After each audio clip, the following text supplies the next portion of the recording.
성부와 성자와 성령의 이름으로. 은총이 아득하신 마리아님 기뻐하소서. 주님께서 함께 계시니 여인 중에 복되시며 태중의 아들 예수님 또한 복되시나이다. 천주의 성부 마리아님 이제와 저희 죽을 때 저희 죄인을 위하여 빌어주소서. 아멘. 성부와 성자와 성령의 이름으로. 아멘. 덥죠? 네. 축구는 아직까지 0대0이야.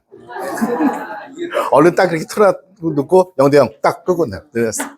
뭐 결과야 뭐 나중에 보면 알게 되는 거지만 어쨌든 네, 지금 국민들의 관심사가 거기에 있는데 사실 저는 별로 마음에 안 들어요. 지금 국민들의 관심사를 축구에 둘 때가 아니야. 공차기야. 아무 때나 차면 되는 거고 이길 수도 있고 질 수도 있는 건데 물론 거기에 큰 것들이 많이 걸려 있어요. 국가라는 어떤 위상이 그걸로 표현된다고 착각하는 사람들도 많고 세상에. 거기에 돈도 진짜 많이 걸려 있고 돈도 진짜 많이 걸려 있잖아요. 그죠? 예, 그러면서 거기에 외교도 걸려 있고 네, 그렇습니다. 네, 저 우리 어디까지 했어요? 응? 오늘 독서가 무슨 책이었어요? 열왕기. 잘 얘기해. 학원이야, 상권이야? 응. 누가 상권이라고 그랬어? 상권이라고 시옷 발음이 나거든. 열왕기 그냥 다 아시다시피 열왕, 모든 왕들의 기록이죠. 우리 뭐 다 알고 있는 거지만 또 다. 자, 첫 번째 임금. 다 쓴다면 이게 뭐해? 베냐민 가문 사람이죠? 베냐민 지파 사람. 다윗은 유다. 벌써 나라 하나가 벌써 저기 왕조가 바뀐 거예요. 그 다음에 누구예요? 네, 이 사람도 역시 유다 가문 사람입니다. 그 다음에 나라가 두 개로 나뉘죠. 북이스라엘, 남쪽 유다. 여기는 이 가문이 계속 이어져요. 근데 여기는 왕조들이 난립을 해요. 그래가지고 오늘도 보시면 아시겠지만 요람, 오므리 왕조가 오므리 왕조 네, 오므리 왕조가 쫄딱 망하고 요담이 왕이 되는 요담인가? 까먹었다. 네, 계속해서 왕조가 바뀌어요. 근데 우리가 왕조 그러면 왕이 몇 명씩 날 수도 있는데 그게 아니야. 왕꼴랑 한 명인 그런 왕조도 있어요. 칼 맞아 죽어가지고 끊임없이 여기는 그 왕가들이 바뀌어요. 그러면서 북쪽 이스라엘이 그렇습니다. 여기에 심지어 그 여자도 왕 노릇한 적도 있어요. 그리고 이 북쪽 이스라엘과 남쪽 유다 왕국에서 훨씬 강한 나라는 이 나라였어요. 훨씬 강했어요. 그래가지고 이 나라는 뭐 정말 그 지정학적인 역할을 봤어도 지도 한번 보면서 얘기합시다. 첫 번째 지도 뭐야? 성경 빌려줘봐. 1번 지도 보세요. 1번 지도. 1번 지도로 안 나온다. 쏘리. 1번 지도로 될 일이 아닌가 봐. 3번 지도 보세요. 3번 지도 보세요. 노란 책 다 있으시죠? 네, 3번 지도 보시면 거기에 고도의 근동이 나오는데 그 이스라엘 찾아보세요. 가나안이라고 써 있어요. 녹색. 그 가나안 녹색에서 거기에 그 호수가 두 개가 있을 거예요. 위에 보면 조그맣게 갈릴레아 호수가 있을 거고 밑에는 사해가 있을 거라. 어딘지 보여요? 그 시간 보이네. 잠깐만. 거기에 뭐라고 써 있는 거야 이거? 가나안 할 때 나자 써 있는데 오른쪽에 파랗게 돼 있는 호수가 하나 있죠. 나자 오른쪽에. 그게 갈릴레아 호수예요. 그 다음에 그 밑으로 보면 좀 더 크게 파란색이 있잖아. 그게 사해예요. 그 갈릴레아 호수하고 사해를 중간으로 딱 자르면 남쪽 북쪽이 나눠져요. 거의 그렇다고 보면 돼. 이 북쪽이 훨씬 살기 좋고 보면 알겠지만 다른 나라가 유다를 밑으로 먼저 갈 일은 없어요. 다 거기 사막 지역이야. 그러니까 먼저 이스라엘 통해서 가지 않으면 유다를 가기는 좀 편하지 않아요. 그리고 유다에는 먹을 게 없어. 거기를 갈 이유도 별로 없어. 그러니까 북쪽 이스라엘 왕국이 고통을 많이 겪었겠지. 그러니까 내분도 많았을 거고 또 통치 이념도 그래서 계속 왕조가 바뀌어요. 근데 왕조가 바뀌는 그 과정이 좀 안타깝게도 계속 쿠데타가 일어나요. 그래서 그 전에 왕들을 죽이고 왕이 되고 또 죽이고 왕이 되고 이런 역사를 반복을 하다가 결국은 망하게 되죠. 아시리아한테. 네. 그리고 남쪽 유다 왕국은 북쪽 이스라엘 왕국이 망한 다음에 그 나라를 쳐들어갈 나라가 없어. 하도 먹고 살 게 없어가지고. 그러다 결국은 이제, 네. 영토 확장 차원에서, 네. 바빌론이 그냥 했습니다. 자, 그런 이야기를 하고 있는데, 거기 보면은 11개 그 읽으시기 좋게, 뭐, 예를 들어서 A 임금이 북쪽의 임금이에요. 북쪽 A 임금이 남쪽 B 임금, 뭐, 년에 왕이 되었다. 그래서 몇 년간 다스렸다.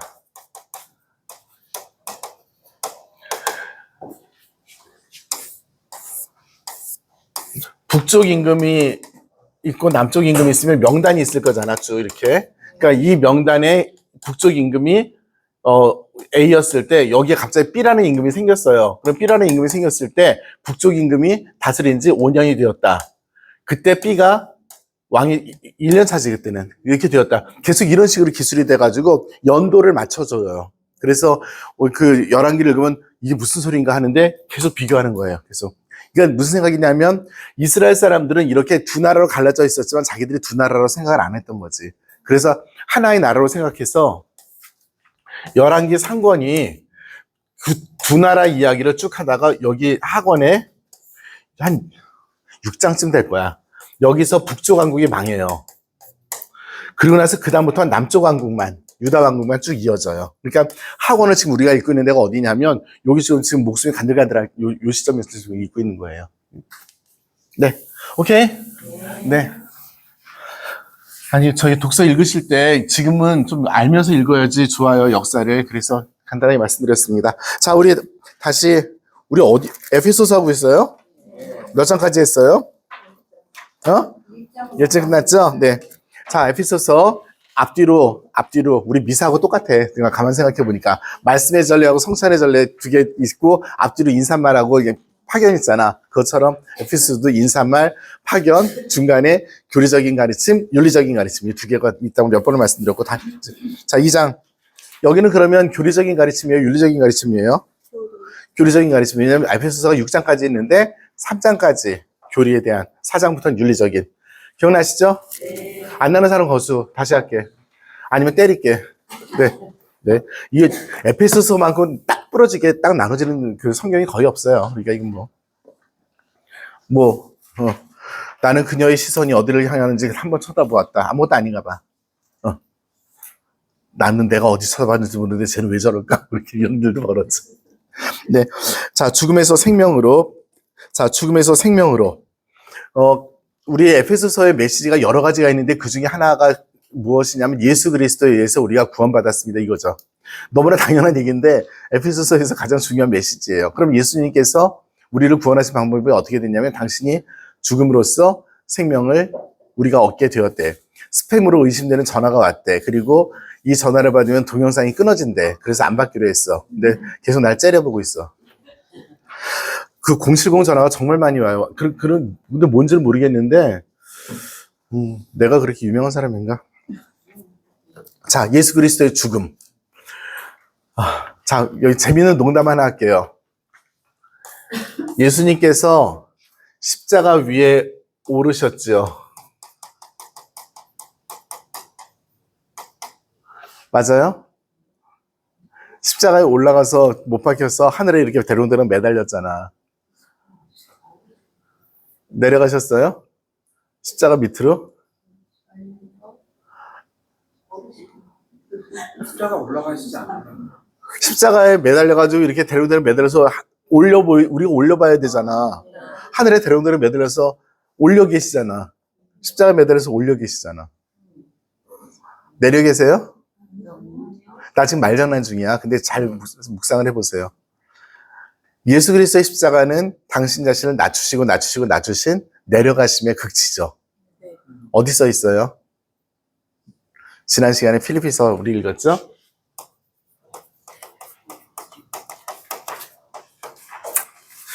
예수님의 십자가가 우리를 하늘로 올라가시게 하기 위해서 올라가신 수많은 말장난을 할 수 있는 그런 십자가입니다. 올림을 보고 생각을 한다면, 그죠? 십자가에 매달려서 하늘에 올리셔서 요한복음이에요. 내가 하늘에 십자가에 매달려 높이 들어올릴 때 모든 사람을 끌어 내게 오게 할 것이다. 요한복음의 말씀이에요. 그죠? 그런데 필리피서는 또 이야기합니다. 예수 그리스도는 당신이 하나님과 같은 본질을 가지신 분이었지만 굳이 하나님과 같은 본질을 주장하지 않으시려고 인간의 모습으로 나타나셨고 종의 신분을 취하셨고 더더구나 낮아서 십자가에 낮춰서 돌아가셨습니다. 말장난이라 그랬어. 올라가심, 내려가심. 십자가는 올라가실 수 있고 내려가실 수도 있어요. 눈에 보이게. 눈에 보이는 행동으로서 사람이 십자가를 통해서 올라갈 수도 있고 내려갈 수도 있어요.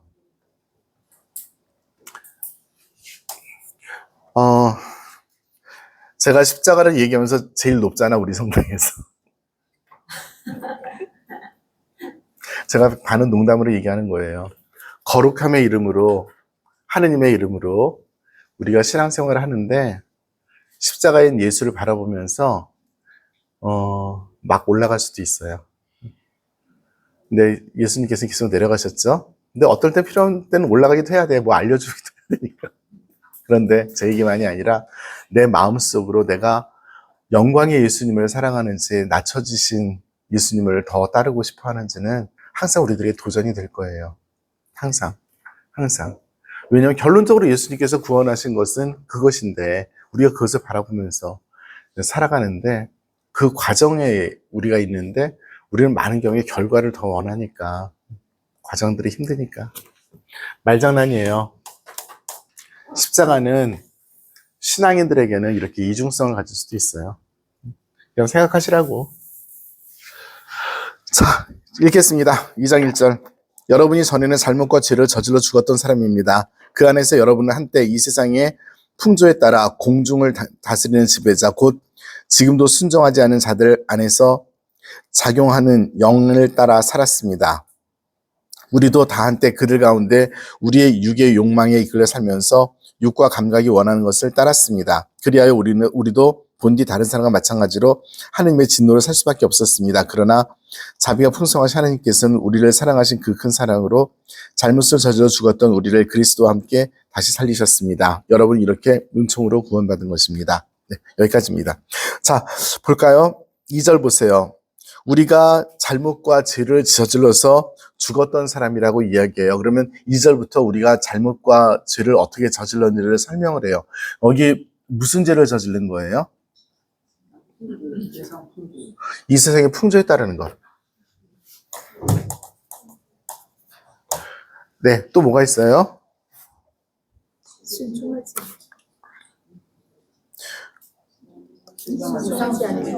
순종하지 않음. 네. 순종을 누구한테 안 한 거예요? 네. 네, 좋습니다.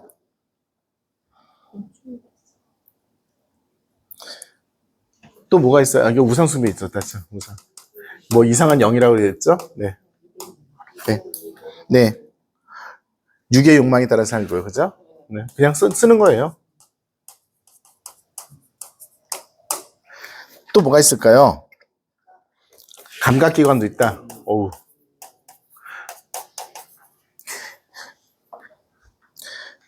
감각이 원하는, 네.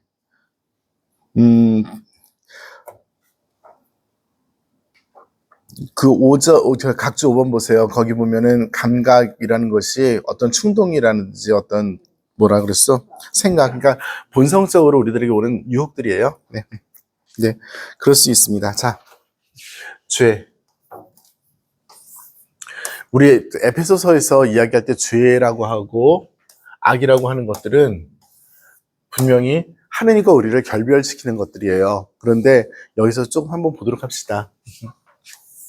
우리가 죄라고 한다면 우리 어떤 거 생각해요? 죄. 그냥 날 쳐다봐, 이상하게. 우리가 알고 있는 그거잖아. 그죠? 네. 우리 고해성사에서 제일 많이 듣는 게 뭘 것 같으세요? 주임이사 빠진 거. 네, 그쵸. 주임이사 빠진 거, 다음 주에 그 주임이사 빠졌을 때 어떻게 하라고 나갈 거예요. 그리고 밑에 조건이 달려있을 거예요. 주임이사 빠지면 안식일을 거룩히 안 지냈으니까. 네, 주일을 거룩히 지내라 10계명이잖아. 주임이사 빠지고 그 다음날 죽으면 지옥 가는 거죠. 대죄 지은 거니까. 그래요? 어떻게 확신해 그렇게? 아니, 주임사 빠졌는데, 하나님이 자비로울 것 같으면 아예 계명도 안 만들었지. 그냥 아무렇게나 살아라 다 해줄게. 뭐, 이거. 에? 상황에 따라서, 네, 상황에 따라서 그런데, 이제, 그냥 가기 싫어서. 그건 지울까? 그것도 약간 안 갈 것 같죠, 느낌이. 안 갔으면 좋겠고. 자, 죄라고 얘기할 때 어떤 우리가 생각하는 그 죄들이 있어요. 그런데 죄라고 할 때는 어떤 상황까지 또 포함을 하는 거죠.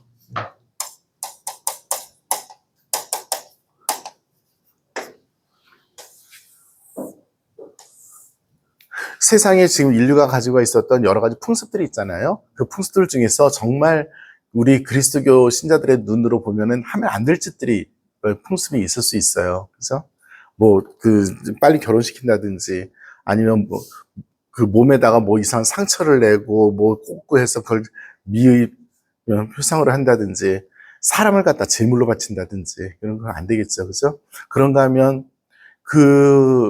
어떤 세상에서 흐르는 흐름이 악의 흐름일 수도 있어요.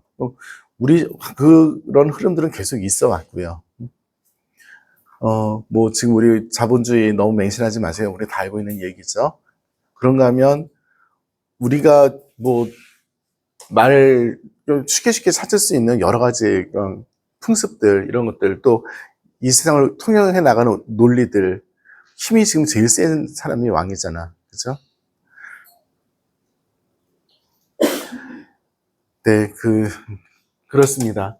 이것도 죄인 거예요. 근데 풍습에 따라서 얘기할 때 우리는 어떤 생각을 하냐면, 그냥 잘못된 관습만 생각을 하는데, 그것이 아니라 악의 구조적인 흐름들도 같이 생각이 됩니다.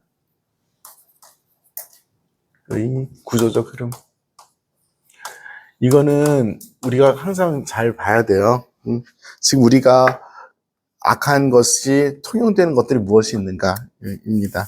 근데 바오로 사도가 지금 에베소서를 이야기할 때 이렇게까지는 말씀 안 하셨을 거예요. 지금 당장 죄를 짓고 사는 사람들에게 구원이 무엇인가를 이야기하셨겠지만, 우리는 그런 시대하고는 다른 시대에 살아요. 그러니까 조금 더 봐야 되겠습니다. 육의 감각이 원하는 것입니다. 육의 감각이 원하는 것이 뭐가 있을까요? 여기. 육의 감각이 원하는 것. 불러보세요. 뭐가 있을까요?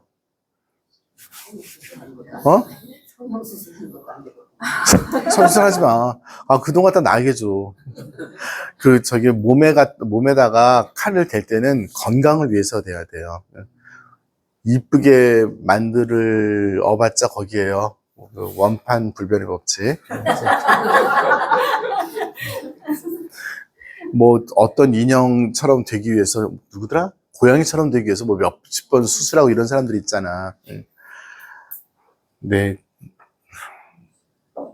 그거는 진짜 불효죠. 네. 그냥 하나님까지 안 가도 돼. 불효지. 신체는 부모님께 물려받은. 네. 감각기관에 의한 것들, 우리가 동물적인 어떤 감각들을 포함해요. 이 원천적인 어떤 그런 감각들이죠. 네, 그거 말고도 또 있을 수 있는 것들이 있어요. 우리들 안에 있는 마음들에서 나오는 원천적인 감각, 어떤 것들이 있어요?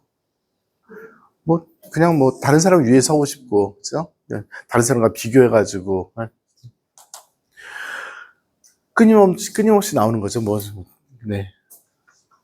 이런 어떤 감각기관이라고 했을 때는 단순히 피지컬에서 이렇게 직접 오관이라고 표현된 그것만이 아니라 마음에도 하나의 어떤 감각기관으로서 보는 게 좋을 것 같아요. 그것이 어떤 영적인 차원이 아니더라도 그냥 시기 질투 같은 거 예를 들어서 그런 것들 그냥 나도 모르게 휙휙 나오잖아요. 그죠? 명예욕 같은 것들. 근데 이런 것들은 다 우리들을 구성하고 있는 본질적인 요소들입니다. 이것들은 우리들에게 덧붙여진 요소가 아니고요. 문제는 거기에 있어요. 내가 만들어내지 않았는데 내 것인 것들. 그러니까 내가 한 거 할 수가 없는 거예요. 우리가 선택한 게 아니에요. 선택한 거는 내가 책임지고 뭘 할 텐데, 나에게 주어진 것들인데 공통적으로 인류에 주어져 있어요. 이것은 굉장히 큰 십자가예요. 우리 인류 전체의 십자가인 거죠.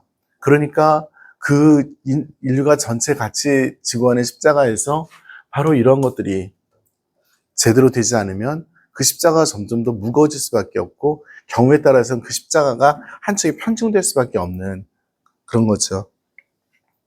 자, 예수 그리스도께서 이러한 어둠들을 우리들에게 밝혀주시고 우리를 구원하셨대요. 자, 저는 지금 바오로 사도께서 말씀하셨던 원천적인 그 텍스트를 얘기하는 게 아닙니다. 지금 약간 좀 더 같죠. 바오로 사도는 그냥 사람을 봤을 때 더러워요. 죄 짓고 살고. 네? 그리고 잘못 알고 있고, 우상들에 대해서 잘못 알고 있고, 예수님께서 우리를 구원하시는데, 바오로 사도의 신앙도 어떻게 보면은 우리보다는 훨씬 단순했을 수 있을 것 같아요. 예수님 만났고 내가 구원하는 사람이다 하니까 뭐 환경 문제 이런 거 고민 안 하셨을 거라고. 그때 있지도 않았고 환경 문제, 그렇죠? 그다음에 구조학 그런 거 고민 안 했어요. 황제는 황제 역할을 하고 노예는 노예 역할을 하면서 자기의 개인적인 구원을 위해서만 힘쓰면 되는 거였거든.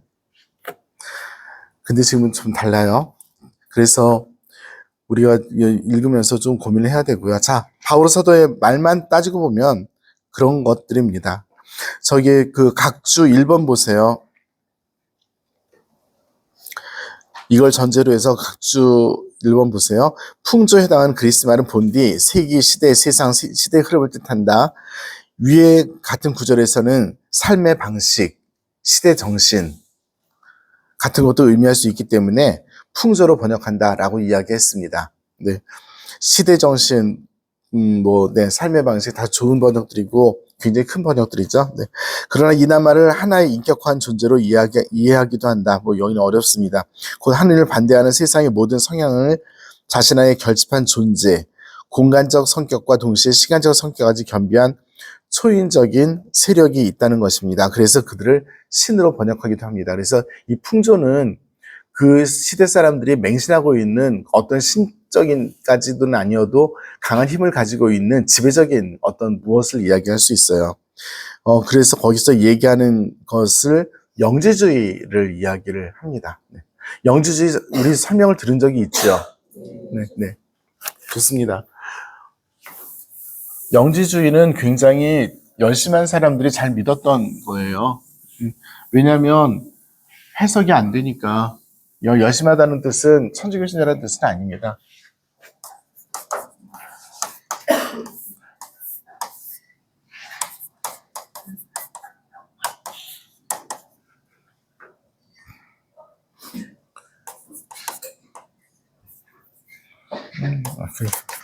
일단 이렇게 씁시다.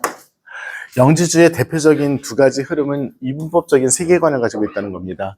선과 악이 딱 대칭이 된 두 가지 근원이에요. 그래서 선의 근원인 하느님이 계시고 악의 근원인 악마가 있어서 이 두 근원이 동등하게, 문제는 거기 있죠. 동등하게 대칭하면서 세상을 이끌어 가는데 우리가 어떤 것을 선택할 것이냐라는 겁니다.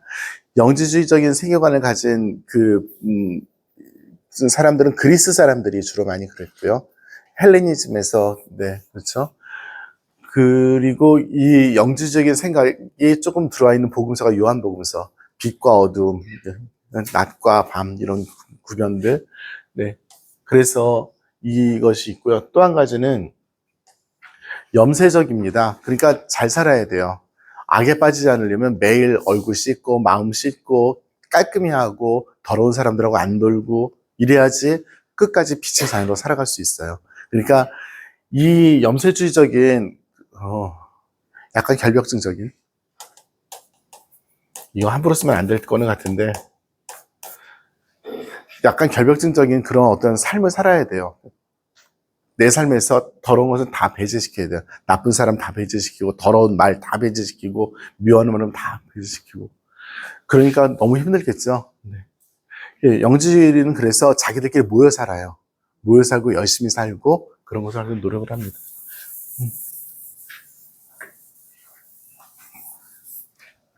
네.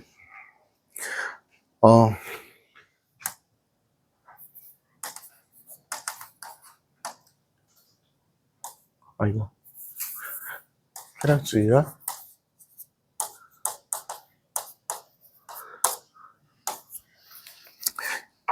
뭐 들으신 분 계시겠지만 그리스가 이렇게 큰 나라가 잘 살다가 로마 제국에 의해서 멸망당하죠.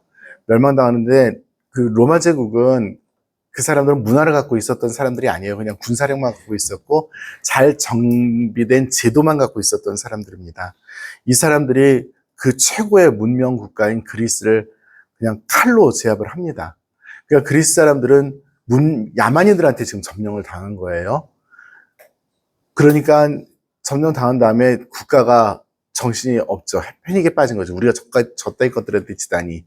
그 다음부터 생각을 합니다. 우리가 몇백 년 동안, 몇천 년 동안 이렇게 문화를 쌓아놨는데 도대체 이게 무슨 의미가 있을까? 인생은 도대체 무슨 의미가 있을까? 지금부터 고민을 합니다. 나는 무엇을 해야 될까? 그래서 크게 두 가지 흐름이 생깁니다. 나중에 학파로도 성장을 합니다. 해보니까 별거 없더라. 놀자. 네가 할 수 있는 거 다 해. 근데 이 쾌락이라고 했을 때 우리가 알고 있는 육감적인 쾌락만은 아니에요. 뭐 공부도 더 많이 하고 먹는 것도 더 많이 먹고 놀러도 더 많이 다니고 뭐 내가 안 하려고 저기 지켰던 도덕 같은 것도 좀 덜 지키고 뭐 이런 것들인 거죠. 염세주의는 뭐냐? 세상 그렇지 뭐. 에휴, 난 한구청에 처박혀서 그냥 조용히 살다 죽으련다. 자, 여기서 퀴즈 들어갑니다. 이거 퀴즈예요. 근데 알아맞혔으면 정말 좋겠어. 이 두 가지 생각에 흐르는 근본적인 생각이 무엇일까요? 입니다. 이게 두 가지가 되게 다른 모양이잖아. 근데 사실은 이 두 가지 생각을 낳게 하는 생각은 딱 한 가지예요. 똑같은 자식, 어미에게서 두 가지 이상한 자식이 나왔을 뿐이야. 나라가 망했어요. 그래서 이 두 가지를 선택을 하게 돼요. 왜 그러냐면 어떤 사람은 그 이유 때문에 이걸 선택하고 어떤 사람은 그 이유 때문에 이걸 선택해요. 이게 무엇일까요? 어? 죽음? 죽음 이후의 삶? 자, 죽음 이후 또 다른 의견. 죽음 이후의 살면 이렇게 하면 안 되겠지, 근데. 죽음 이후의 삶을 믿지 않음. 네. 다른 의견. 그냥 간단하게 한 단어로 정리될 수 있어요. 왜? 묻을 땐 뭔가 알고 있는데 너희들에게 기회를 주겠다 하지 말고 말씀하세요.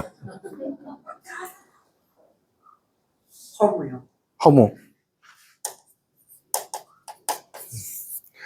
딩동댕. 네, 허무주의입니다. 네, 지금 전도서 말씀하셨죠? 네. 허무로다 허무. 헛되고 헛되다. 세상만사 헛되다. 네, 이겁니다. 내가 처음에 얘기했잖아. 노세노세 젊어서 노세. 허무함. 근데 그 허무에 왜 허무했냐?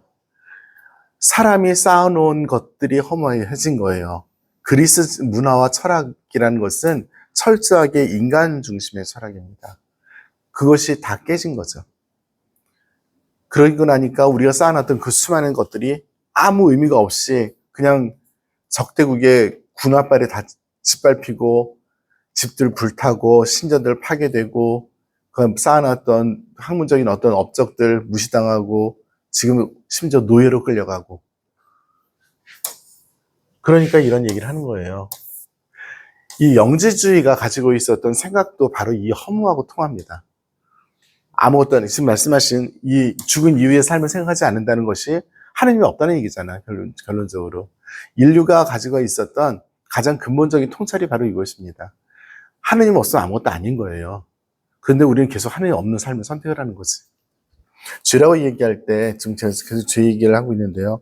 단순하게 윤리적인 어떤 잘못만 생각하지 않았으면 좋겠어요. 바오로 사도께서 확실히 그걸 알고 말씀하시지 않았다 하더라도 지금 세상의 풍조라고 얘기했을 때 이 세상에 흘러가는 그 흐름들은 2000년 전보다 더 많이 분석되었고 더 많이 정교하게 해석되었고 그래서 이 지금 시대정신이라는 것도 글로 더 좀 쓰고 말로 더 잘 쓰고 그리고 그런 생각들이 이야기하는 사람들 교환이 보편화되었고 말을 하면 알아듣거든. 옛날에 시대정신으로 아무도 못 알아들었거든요. 자, 그런 시대입니다. 그러니까 바오로 사도 이야기를 딱 요렇게만 개인적으로만 알아듣지 않았으면 좋겠다는 얘기를 지금 반복해서 하는 중이에요. 그러면 예수 그리스도는 누구신가? 우리 지난번에 예수 그리스도께서 구원하셨다 할 때 예수 그리스도의 구원이 어떤 관점이 있냐면 우주론적인 관점이 있다고 말씀을 드렸었죠. 그럼 우주론적인 관점은 무엇인가? 네. 우리가 그 다음부터 다 나갈 수 있겠죠. 네, 지나가겠습니다. 6절.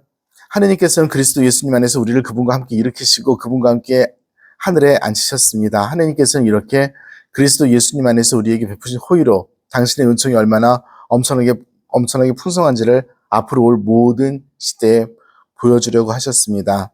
여러분은 믿음을 통하여 은총으로 구원을 받았습니다.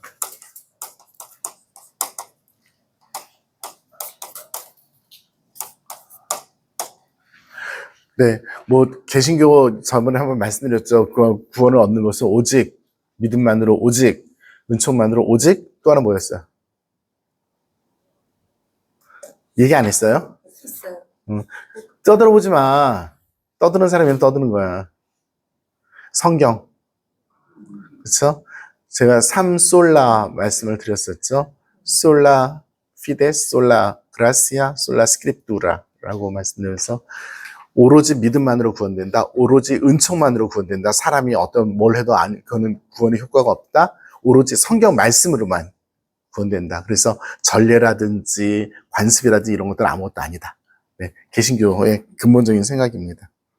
네, 그래서 그 믿음과 은총으로 구원을 받았습니다. 라고 이야기합니다. 이는 여러분에서 나온 것이 아니라 하느님의 선물입니다. 인간의 행위에서 나오는 것이 아무것도 아니니 아무도 자기 자랑을 할 수 없습니다. 우리는 하느님의 작품입니다. 우리는 선행을 하도록 그리스도 안에서 창조되었습니다. 하느님께서는 우리가 선행을 하며 살아가도록 그 선행을 미리 준비하셨습니다. 그러니까 사람이 할 수 있는 거는, 하는 거는 뭐 하려는 거예요?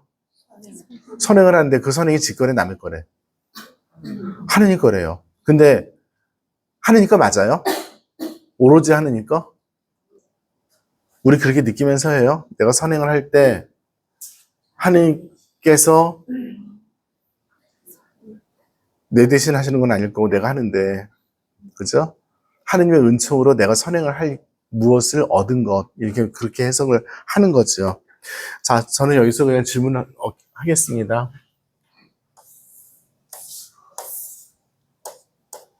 믿음과 은총의 상관관계입니다. 믿으면 은총이 늘어나요? 은총이 더 많으면 믿음이 더 성장해요? 말장난 같지만 그럴 수도 있고 아닐 수도 있고 대답하기에 따라 다르겠지. 그러면 믿는다는 것이 하느님의 은총의 행위인데 거기에서 나는 뭘 해요? 내가 믿음을 믿기 위해서 내가 할 수 있는 게 뭐예요? 뭘 해요? 믿음으로 구원된다는데 내가 믿음을 결심? 그런 거 하겠죠. 그런데 그거를 내 힘으로 해요? 은총으로 한대 그러잖아요. 그럼 은총으로 한다면 하느님께서 대신하는 건가요? 참 어렵죠. 어디까지가 인간의 영역인지 어디까지가 하느님의 영역인지 굉장히 어렵죠. 네. 개신교에서는 그 대답을 갖다가 미꾸라지처럼 해요. 이렇게 이때는 이때, 저때는 저때입니다. 결론적으로 사람의 선행이라고 하는 이 행동의 문제가 여기와 어떤 정도로 관계가 되느냐, 이게 질문이거든요. 자, 지금 현실적으로 보면 사람이죠. 그리스도를 믿는 사람은 전 세계에 4분의 1도 안 돼요. 여기 5분의 1도 안 돼요, 지금. 그죠? 우리 가톨릭은 5분의 1도 안 돼요. 그러면, 개신교까지 포함해서 엄연히 까먹었다. 그래요. 그러면 수많은 다른 사람들이 의지적으로 믿지 않아서 그 하나님의 은총을 받지 못해서 믿음이 없는 건가? 하나님께서 타율이 3월밖에 안 되나? 우리들이 너무 도식적으로 답을 추구를 하려고 한다면 이거는 굉장히 힘든 부분이에요. 대신에 우리가 답을 추구할 때 어떻게 추구할 수 있냐 하면은 내 영적으로 들려오는 말씀을 내가 알아들을 수 있도록 나를 열어주시는 분으로서는 대답을 할 수가 있어요. 조심스러운 시도이긴 하지만 내가 나를 열었을 때 내가 나를 여는 것도 나의 행동이기도 해요. 그리고 그 말씀을 지속적으로 들으려고 하는 나의 노력도 사람의 분명한 부분이기도 하고 그것 없이 하나님 말씀 절대 들려오지 않아요. 앉아있는데 누가 들려줘? 아니잖아요. 그렇죠? 네. 그런데 중요한 것은 우리가 그 모든 과정에서 인정해야 될 것이 나의 이런 것은 부차적인 것이고 내가 이렇게 할 수 있게끔 나의 인간 존재의 구조가 이미 은총으로 주어져 있어요. 내 구조가 나에게 지성을 주셨고 이미 주어져 있는 거예요. 그런 기본 틀들이. 그리고 그런 마음도, 그리고 나의 지성도. 우리 성경 공부하고 있죠? 성경 공부하고 있는데 좀 더 잘 알아듣는 사람이고 또 좀 더 못 알아듣는 사람이 있겠죠? 근데 알아듣는 거의 기준이 뭔데? 분하시면 떠드는 거 알아듣기? 그건 아니죠. 알아듣는 건 뭐냐면 이 모든 과정들 안에서 하느님께서 우리 이 말씀을 통해서 우리들의 영에 말씀하시는 걸 알아듣는 게 중요한 것이지 이 글자야 뭐 조선어로 써 있는데 읽으면 아는 건데 그리고 몇 가지 어려운 개념들은 설명 들으면 되는 건데 내가 그것을 알아듣는 것은 사람마다 정도가 다를 수 있어요. 그것이 뭐 지성이건 아니면 이성이건 아니면 영성이건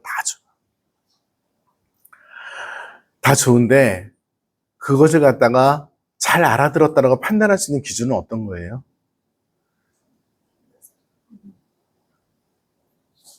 그거는 예를 들어서 엘리사벳하고 저하고 이렇게 둘이 비교를 할 때 두 사람이 타고난 지성이 달라요. 영성도 다르고. 자기가 가지고 태어난 것을 기준이지 우리 둘이 비교가 기준이 아니라. 오케이? 저 사람 왜 이렇게 못났어? 아니 못났어 원래. 그렇게 만들어졌어. 근데 문제는 끊임없이 못나려고 노력을 하면 안 돼요. 최선을 다해서 안 못내려고 노력을 해야 되고 자기가 타고난 것을 가지고 다른 사람 이야기를 진지하게 들으면서 바꿔나가려는 노력은 중요하지만 하지만 그릇의 크기가 그거였으면 그걸 수밖에 없는 거라. 자꾸만 딴 얘기 하는데 자 우리는 믿음과 은총으로 구원을 받았습니다. 분명히 바울서도 틀어놓은 얘기고요. 믿음과 은총은 기본적으로 우리들에게 선물로 주어져 있어요. 그런가 하면 인간의 몸과 정신 그리고 영의 구조도 또 하나의 선물로 주어져 있습니다. 이 사실을 우리가 분명히 인정을 하고 알아듣고 내가 받은 이것들을 최대한 열심히 사용해서 이것들을 만날 수 있도록 해야 합니다. 이것이 그냥 개신교와 우리의 차이점 중에 하나예요. 우리는 인간으로서 받은 이 선물도 잘 보면서 그걸 최대한 가지고 노력을 해야 합니다. 하지만 그것은 본질적이 아니라 부차적인 겁니다. 기본적으로 하나님의 구원은 무상으로 우리들에게 이미 던져져서 주어져 있어요. 어렵죠? 네. 저는 어려운 걸 최대한 쉽게 얘기하는 중입니다. 네. 최대한 쉽게 얘기하려는 게 더 어려운 것 같아요. 네. 어렵게 들으실래요? 책 갖다 줄게. 네. 네, 그렇습니다. 그런데 다시 한번 말씀드리지만 하느님과 열심히 대화하십시오. 열심히 기도하십시오. 그리고서 하나님 말씀을 들으십시오. 말하지 말고 들으십시오. 그러면 이거 이해하는 게 너무 쉬워요. 안 어려워요. 너무너무 쉬운 도식이에요. 이게 사실이고 그냥 하나님하고 앉아가지고 그냥 들어보세요. 끊임없이 들어보세요. 내가 얘기하지 말고 끊임없이 들어보세요. 너무 쉬워요. 아 그렇지 그렇지 내가 그러네. 그거 안 하고 맨날 성당 와서 열심히 딴짓거리만 할 수 있어요. 교회에서 하라는 것만. 그러다 보면은 힘들 수도 있어요. 어떤 분들은. 그거가 문제가 없는 분들은 문제가 아니겠지만 그런 것들이 전부 다였던 분들에게 저 같은 놈이 한마디씩 하면 힘들어질 수 있어요. 11절. 자, 어렵죠? 여기까지. 네, 감사합니다. 하느님께서 우리를 만드셨을 때 정말 대단하게 만드셨어요. 당신의 모습을 넣어주셨으니까 당신의 모습을. 그래서 우리들에게 그 수많은 것들을 주셨어요. 그러니까 다 쓰세요. 잘. 머리도 쓰고 마음도 쓰고 말은 쓰지 말고 혀는 좀 먹을 때만 쓰고 먹을 때만. 네. 자, 그리스도 안에서 하나가 됨. 내용은 뭐냐면 그 바오로 사도께서 이 유태인과 이방인들 모두가 하느님의 한 자녀입니다라고 이야기하는 거예요. 초대교회에서는 그 말씀을 처음 들은 사람들이 유태인들이죠. 유태인들이 하나님의 말씀을 듣고 살아가는데 이방인들에게 이제 복음의 말씀이 전해졌고요. 바울 사도는 이방인들의 사도로서 열심히 선포를 하고 있는데 제가 조심스럽게 말씀드리는데 모르긴 해도 조금 교회 안에서도 그 민족적인 서열이 있었던 것 같아요. 유태인이 좀 더 우선이고 뭐 이런 것들.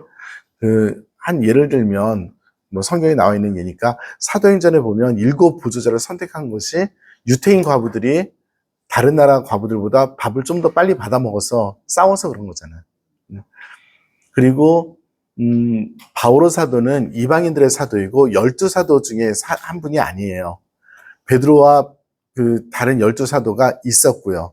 그래서 사도행전 15장을 보면 예루살렘 회의에 대해서 전달하라고 누가 시키냐 하면 예루살렘에 있는 12사도들이 바오로와 바르나바를 시켜요.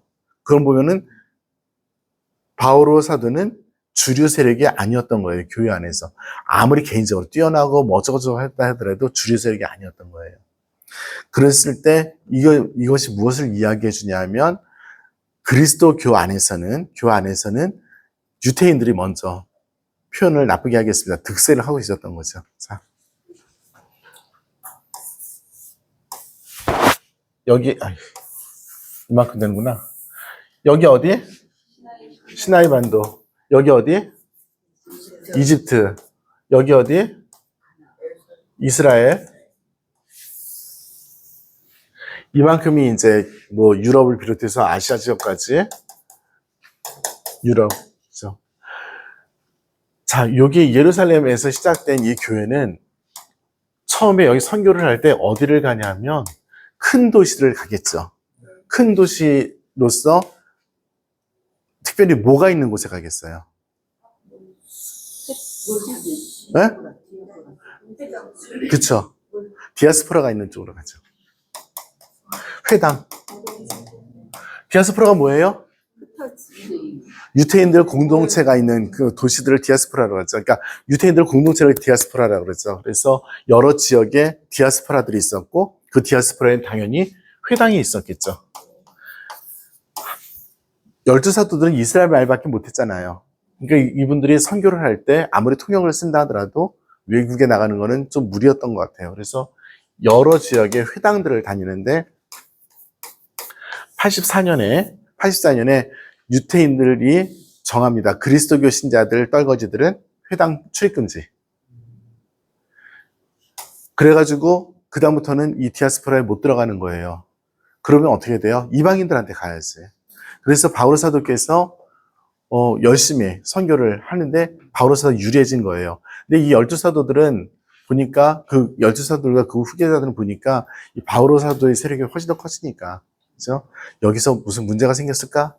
그런 것 되게 뒷조사 열심히 하는 학자들도 되게 많이 있어요. 그래서 실제로 그런 것이 있었을 것이다 라고 이야기를 하고요. 그리고 로마 교회도 그래요. 로마 교회는 베드로 사도가 우리 초대 교황님이라고 얘기하지만 이미 로마의 공동체가 있었어요. 두 번째 교황님이 누구예요? 마산에 계시는데 리노예요. 리노를 중심으로 해서 하나의 큰 공동체가 있었어요. 이미.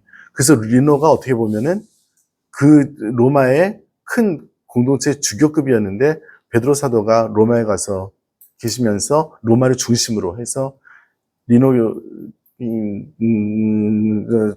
분께서 이 두 번째로 밀리신 거지. 네. 그런 거예요. 그러니까 베드로 사도, 그러니까 유태인들은 근거지가 뭐 도움을 받지 않으면 안 되는 그런 상황이었어요. 12사도들은. 그리고 12사도들이 가서 순교한 기록들이 그렇게 많이 남아있지를 않아요. 근데 바오로 사도는 선이 분명하잖아. 그리고 등등. 어쨌든 간에 바오로 사도의 최대 관심사는 이 교회가 유태인 교회건 이방인 교회건 하나도 중요하지 않고 하나입니다를 강조하는 거예요. 그러면서 동시에 어떤 것도 강조하냐면 출신 지역뿐만이 아니라 출신 혈통뿐만이 아니라 사회적인 계급까지도 이야기를 해요. 귀족도 노예도 모두 다 그리스도 안에서 하나입니다 라고 이야기를 하는 거예요. 이거는 바오로 사도의 서간에 수없이 많이 나와 있으니까 말씀드리면 될 것 같고요. 자, 우리 본문을 빨리 좀 읽어보겠습니다. 11절이에요. 그러므로 이민족으로 태어난 여러분은, 이민족으로 태어난 여러분이 어디 사는 사람들이라고? 지금 이 편지는 어느 사람들을 얘기하겠어요? 에페소에 있는 사람, 에페소 이민족에 있는 사람들에게 보내는 거겠지. 그죠? 유태인들이 아니라. 사람 손으로 몸에다 행하는 이른바 할례를 받은 자들에게 할례 받지 않은 자들이라고 불렸다는 사실을 기억하십시오. 갈등이 딱 느껴지죠? 네. 그때는 여러분이 그리스도와 관계가 없었고 이스라엘 공동체에도 멀리 떨어져 있었으며 약속의 계약과도 무관하였고 이 세상에서 아무 희망도 가지지 못한 채 하느님 없이 살았다는 사실을 기억하십시오. 그러나 이제 한때 멀리 있던 여러분이 그리스도 예수님 안에서 그리스도의 피로 하느님과 가까워졌습니다. 라고 이야기를 합니다. 네. 그래서 일단 이민족인 에페소 신자들에게 구원에 대해서 이야기를 하고요. 14절, 그리스도는 우리의 평화이십니다. 이거 어디서 많이 들어본 것 같지 않아요? 대한민국에서? 언제 들어봤어요? 1989년에 살아계셨던 분. 1989년에 우리나라에 지구상에 살아계셨던 분. 뭐였어요? 교황이 모셨다는 것만 기억하지 말고 세계 성체대회. 세계 성체대회가 어디에 있었어요? 네. 그때 주제가 뭐였대요? 그리스도 우리의 평화. 이거 바로 이 말씀이었어요.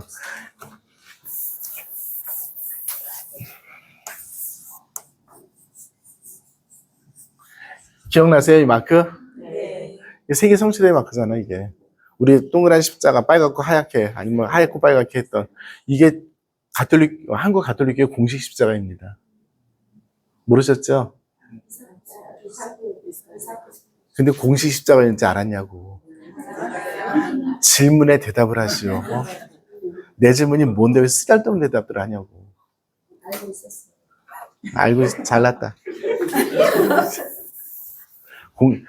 세계 성체대 때 썼던 그 빵 모양의 십자가가 한국 가톨릭교회 공식 십자가입니다.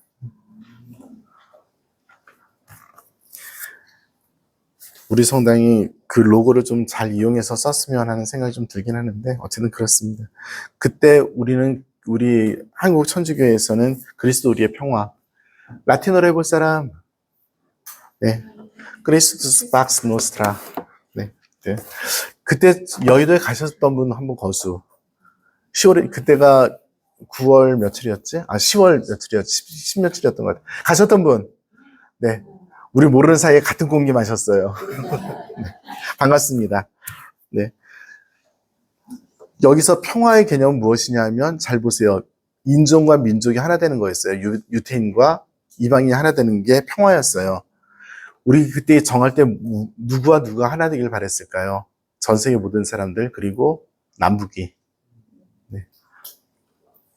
그분께서는 당신의 몸으로 유대인과 이민족을 하나로 만드시고 이 둘을 가르는 장벽인 적개심을 허무셨습니다. 라고 이야기합니다. 자, 각주 19번 보세요. 이 적개심이란 말은 원래 없었는데 장벽이라는 표현이 너무 커서 그냥 나중에 첨가한 거다. 라고 합니다. 그러니까 적개심이 아니에요. 장벽만 있었던 거야. 장벽이. 네, 장벽을 허무셨습니다. 굳이 적개심 안 넣어도 되는데, 내 생각으로는. 그죠? 또 그 모든 계명과 조문과 함께 율법을 폐지하셨습니다. 자,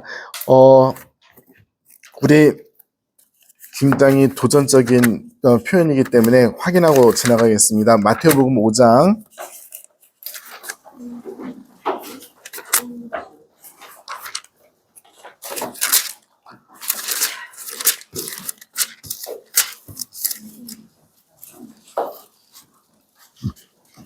어디 갔어?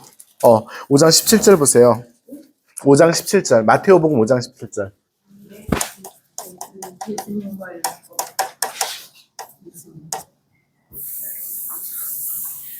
아이씨, 막 지워져.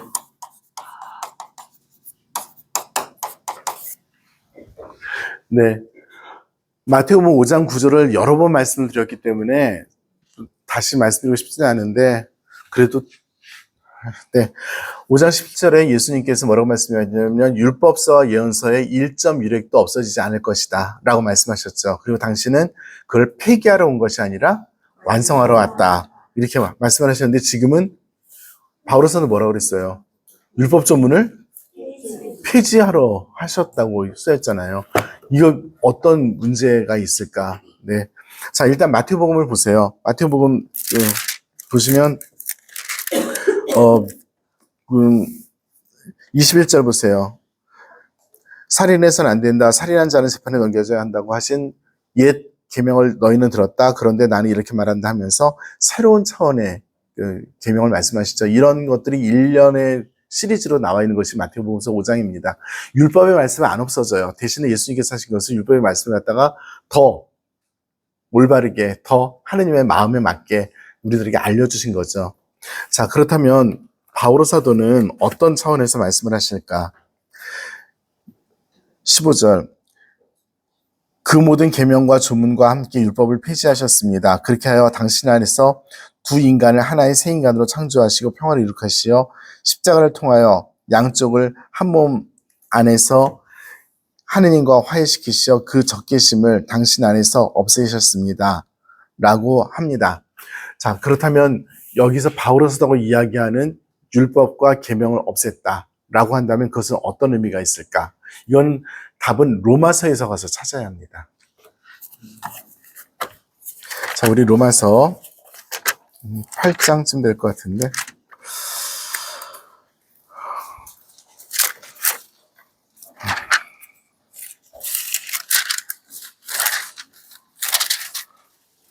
네. 7장 보세요.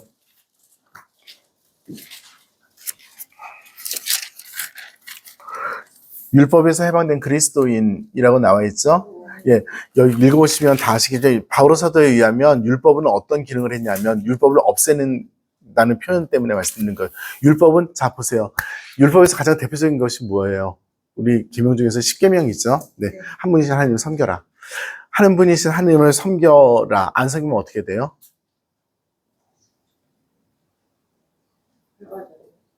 네, 섬기면 어떻게 돼요?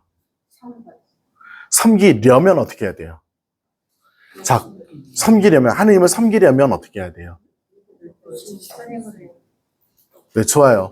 네, 그렇죠. 그러면 하나님을 섬긴다는 것은 그렇다면 도대체 뭐예요? 자, 질문은 거기에 있어요. 하나님을 섬긴다는 것은 도대체 뭐예요? 성당 가기? 성경 말씀 읽기? 뭐 등등, 네, 좋아요. 다 좋아요. 다 좋아요. 다 좋아요. 자, 바로 그것입니다. 예수님께서 우리들에게 알려주신 것은 뭐냐면, 뭐래요? 네, 네네. 두세요. 네. 하나님께서 율법에 알려준 것은 하나님을 섬겨라. 안 섬기면 지옥 간다. 하나님을 섬기려면 어떻게, 그건 없잖아.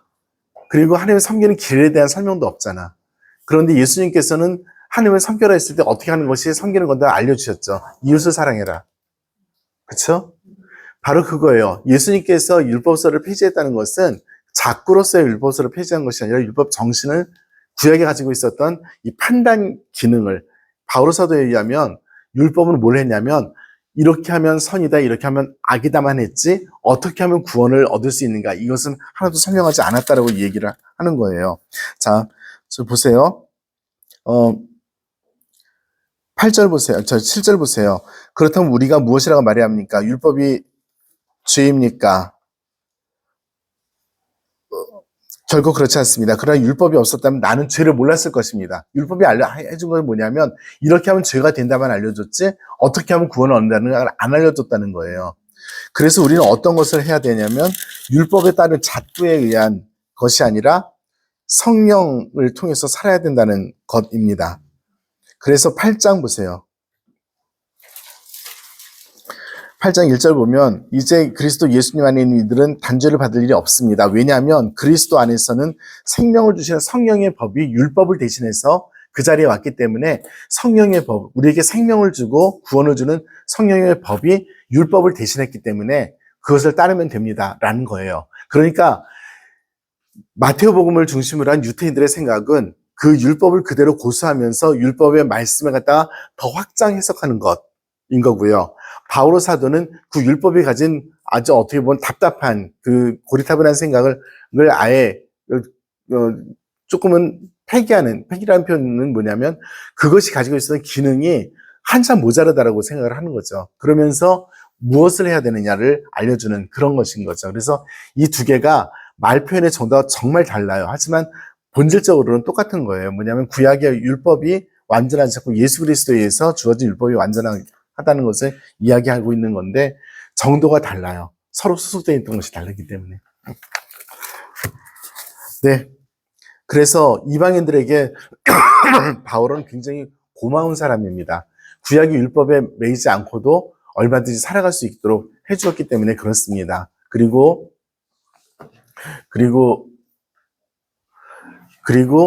오히려 더 자유로움이 무엇인가에 대해서 알려주었고요. 유태인들도 사실은 마찬가지예요. 유태인들도 본인들이 가지고 있었던 율법의 그 한계를 알아요. 단순하게 어떤 예식적이고 고식적인 그 행동을 함으로써 구원을 받지 않는다는 거 알아요.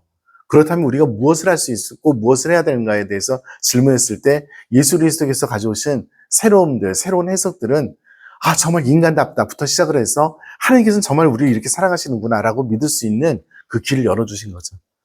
네, 여기까지 할게요. 목이 너무 아파요. 잘 읽어보세요. 이 본문. 뭐 다 쉽게 이해하실 수 있는 건데 그래도 한 번 더 읽으면서 마음속으로 새겨보십시오. 혹시 그러면서 우리가 예수님을 믿고 성당을 다니는데 성당을 다니면서 우리들끼리 만드는 율법들이 있을 수 있어요. 얼마든지 있을 수 있어요. 성당에서. 그러면서 서로 판단하고 저 사람을 배제할 수도 있어요. 저 사람까지는 아니어도 그 행동을 배제하고 미워할 수도 있어요. 굉장히 할 수도 있어요. 그런데 근본적으로 보면 그래서 무엇인가 넘어섰는가? 그래서 무엇인가 더 하나님의 마음에 가까워졌는가? 이 질문이 판단의 기준이어야 되는 것이지 다른 것은 아니라고 생각을 합니다. 우리는 이방인들이고 우리는 다 부르심을 받은 사람들이고 우리는 다 예수 그리스도를 믿는 한 구원을 받은 사람들이기 때문에 굉장히 넓게 볼 수 있을 가능성은 더 많아진다고 생각합니다. 성부와 성자와 성령의 이름으로 아멘. 영광이 성부와 성자와 성령께 성과 같이 이제와 항상 영원히 아멘. 성부와 성자와 성령의 이름으로 아멘. 다음 시간에 17절부터 할게요.